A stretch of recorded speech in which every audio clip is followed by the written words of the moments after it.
Bonjour, je m'appelle Joël Tremblay et je suis votre animateur pour cette série intitulée Conviction. Notre émission est une discussion des grands thèmes de la foi chrétienne à la lumière de la parole de Dieu et du témoignage de Jésus. L'objectif de cette série est d'apporter des réponses et de donner des outils pratiques aux jeunes adultes pour les aider à établir et à maintenir leurs convictions.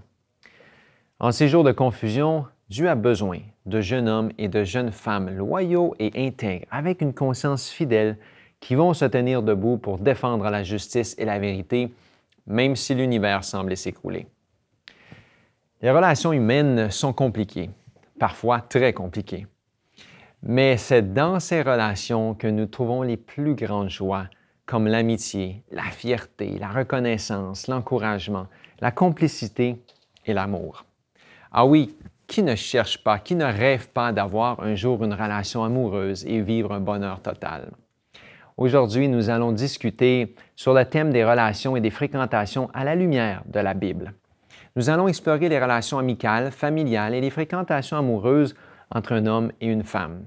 J'ai l'heureux privilège d'avoir avec moi 3 jeunes femmes qui vont discuter avec nous. Alors, je vais vous donner une minute pour vous présenter et après ça, on va commencer notre discussion du jour. Oui, bonjour, je m'appelle Nathalie Gauthier. Je viens de la Martinique et je vis à Québec depuis 6 ans. Bienvenue. Bonjour, mon nom c'est Milka Pierre-Louis et je viens de la région de Montréal. Bonjour, moi c'est Ingrid Duval et puis je viens de Montréal. Bienvenue. Alors, quelle est la relation la plus importante qu'on doit entretenir avant de parler de toutes les autres relations? Pour moi, la relation la plus importante, c'est celle avec Dieu, notre Créateur. Et je voulais un passage que je trouve assez important, qui est Ésaïe 53, verset 4. Okay. Donc, voici qu'est-ce qu'il nous est dit dans ce verset. Ça nous dit la chose suivante. « Car ton Créateur est ton époux, l'Éternel des armées est son nom, et ton Rédempteur est le Saint d'Israël. Il se nomme Dieu de toute la terre. » Donc, à travers ce passage, on voit que Dieu n'est non seulement notre Créateur, mais notre époux. Donc, ça montre la proximité et la relation intime qu'il veut avoir avec nous. Également, c'est lui le chef des armées, donc il est en mesure de nous protéger. De plus, c'est notre Rédempteur, donc c'est lui qui est en mesure de nous restaurer, de nous sauver. Donc, à travers cela, ça nous montre à quel point que c'est la personne avec qui on doit vraiment avoir une relation.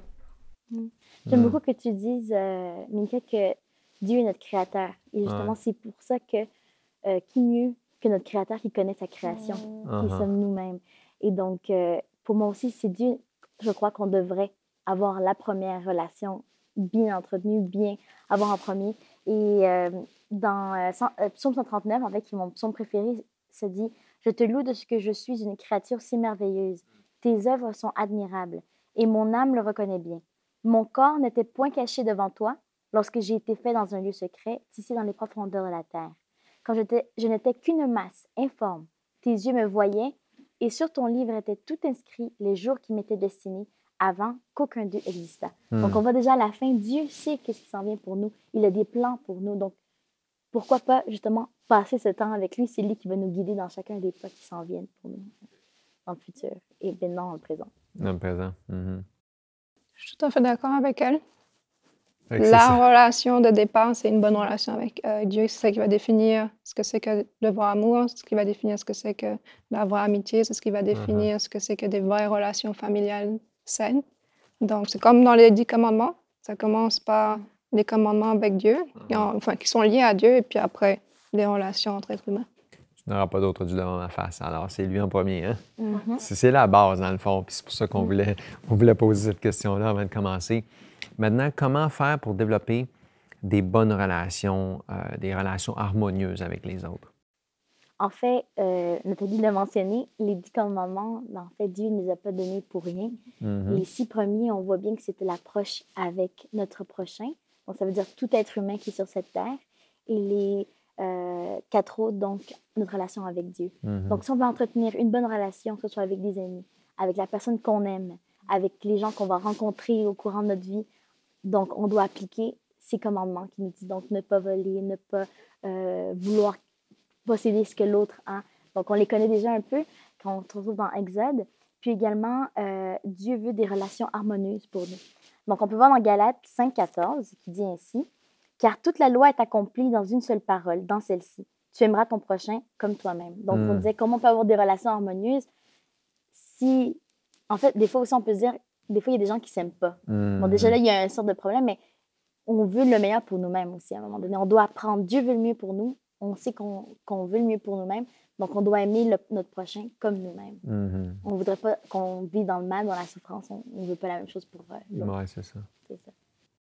Je crois aussi que ce qui est bien pour entretenir une bonne relation, c'est également ne pas rechercher son propre intérêt, mais vraiment se mettre au service de l'autre. Un peu comme Jésus faisait. Si on passe du temps à le contempler, on va voir que justement, il donnait pour donner. Donc, ce n'est pas pour recevoir quelque chose en retour. Donc, je crois que c'est ça qui va favoriser une meilleure relation avec les autres personnes qui nous entourent, tout simplement. Aussi, quelque chose qu'on sait tous, c'est qu'on est tous pécheurs, donc on fait tous des erreurs. Ouais. Mais des fois, on oublie souvent que les autres, on sait qui on est, mais on est souvent surpris que les autres fassent des erreurs aussi. Et donc, on se met à les détester, alors que finalement, on ne devrait pas. Mais aussi, parce qu'on sait qu'ils vont faire des erreurs ou que nous faisons des erreurs aussi, nous devrions pouvoir communiquer. Quand ça me fait penser à l'histoire avec Adam et Ève quand ils ont péché. La Bible dit dans Genèse 3, versets 7 à 8, en parlant d'Adam et Ève, ça dit « Les œufs de l'un et de l'autre s'ouvrirent, et connurent qu'ils étaient nus, ayant cousu des feuilles de figuier, ils s'en firent des ceintures. Alors ils entendirent la voix de l'Éternel Dieu qui parcourait le jardin vers le soir, et l'homme et sa femme se cachaient loin de la face de l'Éternel Dieu, au milieu des arbres du jardin. » Donc, à peine le péché consommé, Dieu, ils entendent tout de suite la voix de Dieu. Donc, Dieu veut absolument rentrer en communication avec eux. Donc, de l'autre côté, on doit faire la même chose. Il faut qu'on puisse exprimer clairement nos vœux, nos désirs, quelles sont nos limites. Comme ça, les autres savent exactement comment réagir avec nous. Et puis, c'est OK. Enfin, c'est OK. Non, c'est pas OK de faire des erreurs, mais une fois que c'est fait, si on peut juste... La gestion de l'erreur se fait juste dans qu'est-ce qu'on fait après. Comment on communique ça avec l'autre. Et une fois que le problème est identifié, on peut passer à autre chose. L'importance de pardonner dans une relation, c'est important. Pour rentrer dans une relation, c'est important de pardonner. Il faut qu'on sache quel est le problème. C'est intéressant parce que la base que vous aviez mis à la première question, c'était de connaître Dieu, de mettre Dieu en premier. Puis c'est souvent dans l'identité que Dieu nous donne. C'est vrai. On sait qui il est, on sait comment il nous aime, comment il nous pardonne. C'est plus facile quand on sait qu'on a été pardonné de Dieu, qu'on est aimé de Dieu, d'un amour éternel. Il nous a créés, il nous a même sauvés avant même, alors que nous étions encore pécheurs. C'est la base, parce que toi, tu parlais de l'amour pour les autres avec les 10 commandements. Alors, bien sûr, tu disais aussi la même chose, il faut apprendre à ne pas être égoïste. Je pense que si on n'a pas la première chose, la base de cette relation avec Dieu-là, c'est presque impossible d'avoir des relations vraiment harmonieuses parce qu'on est toujours égoïste à l'intérieur. Puis on voit tellement de chicanes avec des choses qui sont des riens, mais ça devient très, très difficile parce qu'on n'ose pas parler, on n'ose même pas aller. Puis c'est triste parce que dans le fond, ces choses-là détruisent notre relation. Et toi, tu viens de montrer comment est-ce que Dieu n'a pas voulu laisser la relation se détériorer avec Adam et Ève. Il est venu auprès d'eux, puis il les a probablement appelés « Où êtes-vous? » avec une petite voix parce qu'il avait déjà peur. C'est souvent ça. C'est la même chose avec nos enfants. Je pense que des fois, on manque un petit peu de compréhension, de sympathie parce qu'on fait tous des erreurs, tu sais. Puis de là à pas s'aimer parce qu'on a fait des erreurs, je pense que c'est peut-être pas... c'est pas l'amour de Dieu, en tout cas. Maintenant, si on fait des erreurs ou si on est dans des relations qui sont toxiques, comme on appelle, des relations qui sont vraiment pas saines, que faire? Qu'est-ce qu'on peut faire à ce moment-là? En fait, moi, je dirais qu'il faut sortir de là le plus vite possible. Parce que dès qu'on sait qu'une relation nous change, on n'est plus capable de se reconnaître nous-mêmes, il y a un problème. OK, une relation qui nous change, ça, c'est un signe, là. Oui, ça envenime. Puis il y a un verset, je crois, qui le dit très bien, là, c'est 1 Corinthiens 15, 33. Ça dit « Ne vous y trompez pas, les mauvaises compagnies corrompent les bonnes mœurs. Okay. » Donc, on voit que si on fréquente des gens qui nous persécutent, nous utilisent, nous manipulent, je crois que c'est dangereux pour nous-mêmes. Puis je vous dirais même que ça affecte non seulement notre personne, notre personnalité, mais notre salut également. Donc, on parlait tantôt de relations aussi, là on parle de fréquentation en général, mais également notre fréquentation avec la personne qu'on aime. Je veux dire, le choix de cette personne-là a un grand impact sur notre salut. Parce que cette personne peut nous sortir de notre relation intime avec Dieu. Soit aussi, elle peut nous rapprocher de Dieu encore plus. Maintenant, comment faire pour identifier si une relation est toxique? Est-ce qu'il y a des signes? Comment reconnaître? Parce que si on ne reconnaît pas ça, on ne pourra pas s'en sortir d'une relation toxique. On va rester pris là-dedans avec une culpabilité puis avec un remords. Comment identifier, faire pour savoir que c'est une relation toxique? Il y a un livre que j'ai consulté. C'est écrit par le psychanalyste et psychiatre Dominique Barbier. Il dit « Les signes qui doivent alerter sont souvent indirects et subjectifs, d'où la difficulté pour les victimes de partir avant que cela ne soit trop tard. Lorsque l'on commence à ressentir un trouble diffus et indicible, que le comportement personnel change, que d'extraverti on devient renfermé, que l'on se sent déboussolé sans parvenir à l'admettre, il faut s'interroger. » Donc là, c'est ça. C'est comme on disait, on manque d'air, on ne se reconnaît plus. Les gens, même autour de toi, ne te reconnaissent plus. Des gens qui t'aiment, tes parents, des amis qui sont proches de toi, qui disent « me semble, Ingrid, que tu n'étais pas comme ça. Qu'est-ce qui arrive? Depuis que tu fréquentes telle personne ou que tu as cette telle amitié, tu n'es plus la même. » Il faut vraiment se poser une question. Puis ces gens-là, justement, si vous vous rendez compte de traits comme ça, vous voyez une amie qui commence à changer, se questionner, puis lui poser la question, puis savoir qu'est-ce qui se passe dans sa vie. Parce que peut-être qu'elle-même, elle ne le voit pas. Et quelqu'un de l'extérieur va le voir et va pouvoir lui donner une main puis dire « Regarde, tu peux t'en sortir. Il faut que tu sortes de là. » OK. Alors, toi, tu dis même de poser des questions. Alors, si on est capable de reconnaître ça nous-mêmes, puis on en parle avec des amis sans le savoir, on va peut-être les aider à identifier ces cas, comment subi ça, comment ça va. Mais tu sais, la plupart du temps, les gens disent « Oh, ça va bien, tu sais. » On a tendance à ne pas vouloir le dire au début. Puis de l'autre côté, on ne parle pas d'une chose qui va arriver une fois ou deux. On parle de choses qui s'étendent quand même sur une période de temps, parce que pour changer un tempérament, c'est pas une petite crise, c'est pas un mot ou deux, c'est plusieurs choses, tu sais. Mais... c'est un cycle, comme on disait. C'est un cycle, c'est ça. Puis on croit des fois, il y a un moment dans le cycle, on croit que tout va bien. C'est comme si on est retombé, la chicane est passée, dans une relation amoureuse, une amitié aussi. Et là, finalement, il y a une passe où ça va mieux. Puis là, on croit que tout est fini, mais en fait, ça recommence. Oui, c'est ça. C'est important de comprendre aussi que notre relation, ou plutôt que notre maturité émotionnelle et spirituelle sont étroitement reliées. Et que si on est détruit émotionnellement, on ne peut pas grandir spirituellement. C'est impossible. Et si on a une guérison à vivre émotionnelle, on ne pourra pas grandir. Comme vous avez parlé tout à l'heure, c'est pour ça qu'il y a du monde qui va dire « Ça a quoi le rapport avec la vie éternelle? » Bien, c'est ça. On ne peut pas avoir une relation avec Dieu si on se sent constamment dans la peur, la culpabilité, le remords.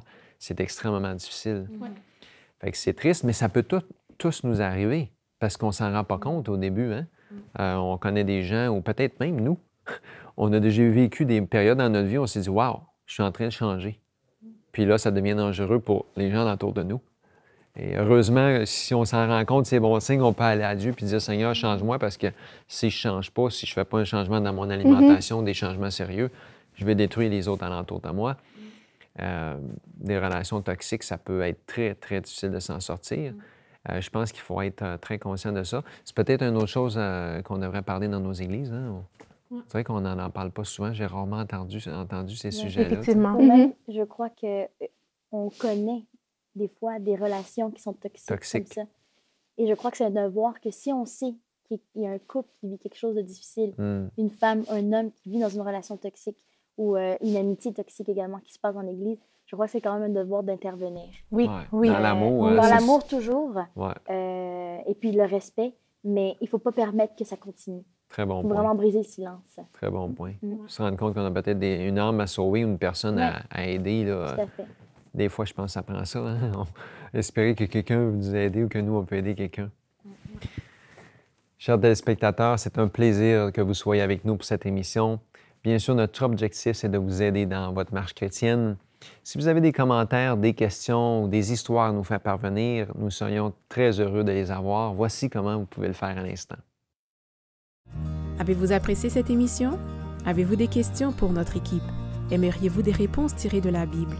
Tout ce que vous avez à faire est de nous envoyer un courriel à conviction@mieuxvivre.org. Vous pouvez également laisser un commentaire sur notre page Facebook. Et si vous voulez revoir cette émission, Il suffit simplement d'aller visiter notre site mieuxvivre.org.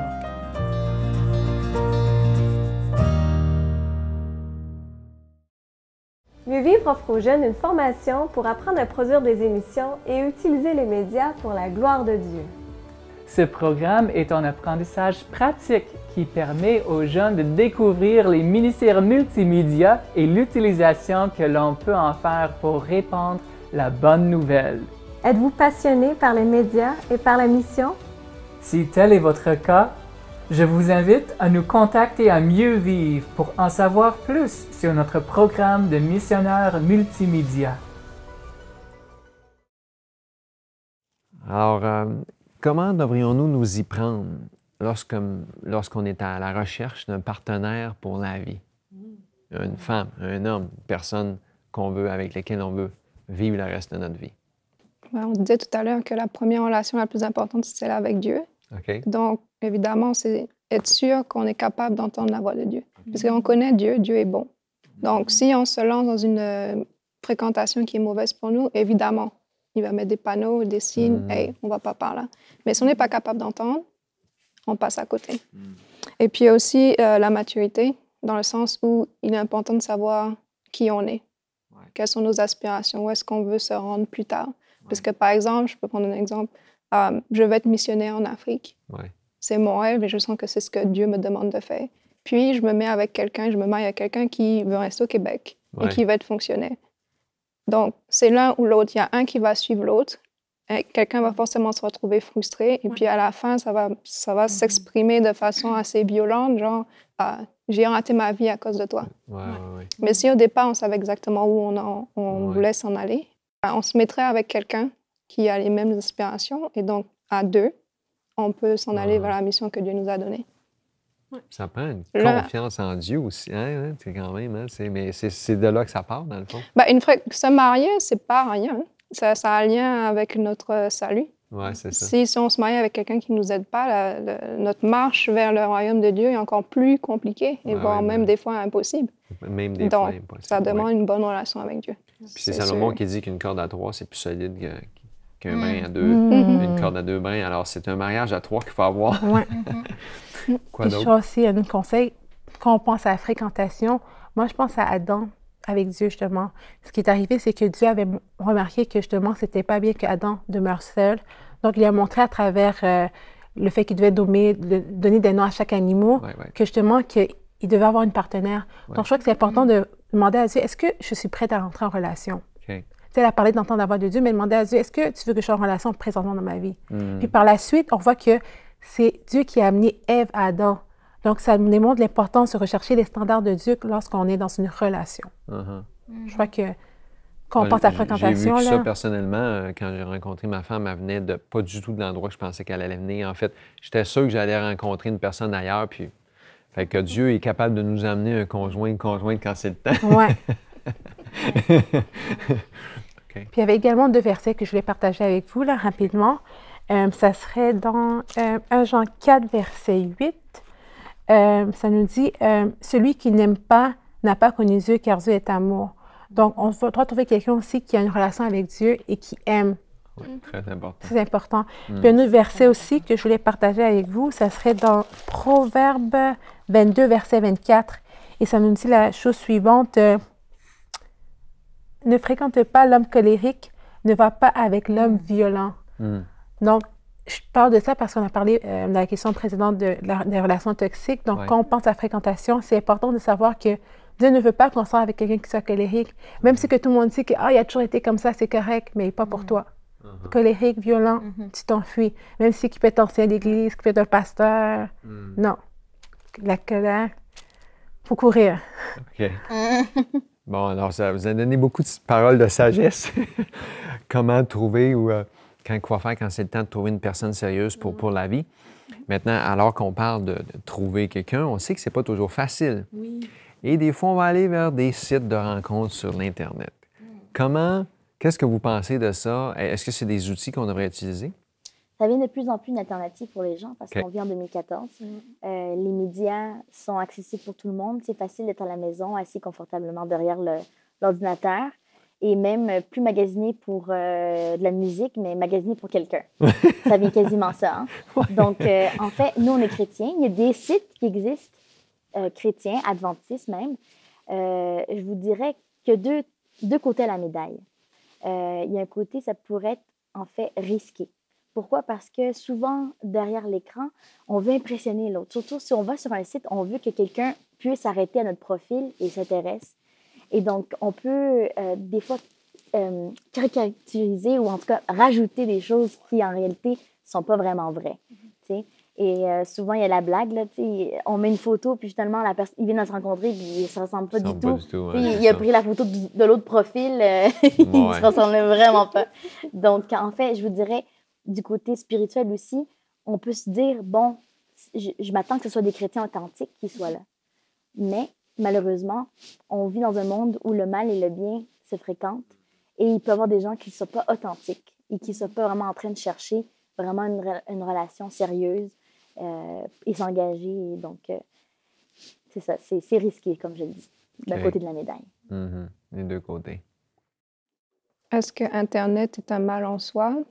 Non. Je pense que Dieu peut utiliser Internet pour mettre en contact deux personnes qui peuvent être même séparées au départ par la mer, les continents, n'importe quoi. Mm-hmm. Donc, en soi, ce n'est pas un mal, mais comme pour tout, il faut faire attention. Mm-hmm. Moi aussi, je suis d'accord. Je veux dire, je crois qu'il faut s'assurer que les sites soient crédibles, donc qu'ils soient légaux.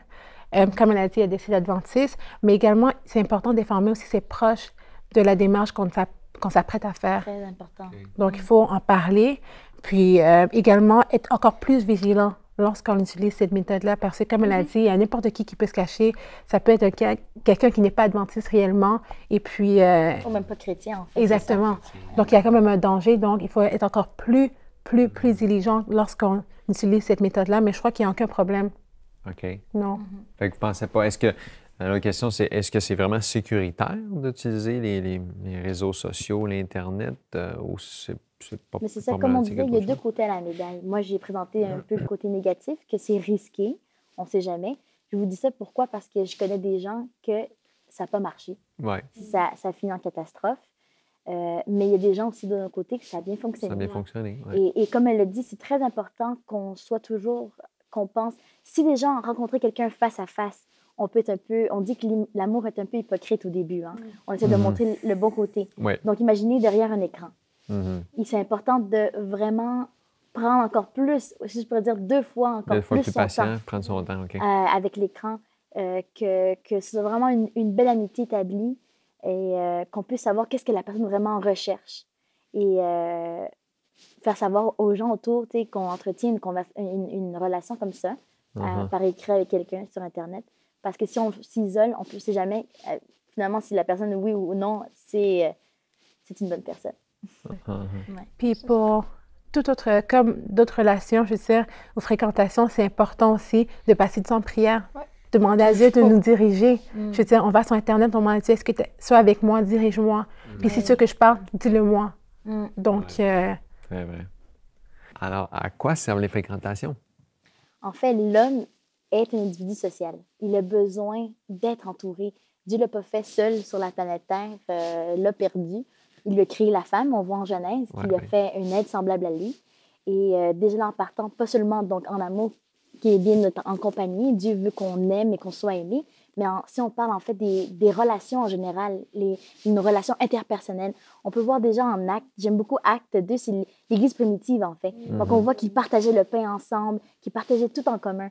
Donc c'est important, on peut voir comment l'être humain s'entraide, a besoin de donner, de recevoir pour se sentir complet. OK. Il y a des aides sociales. Puis juste pour appuyer ce qu'elle disait, nous avons tous des neurones miroirs qui nous permettent de percevoir les sentiments des autres.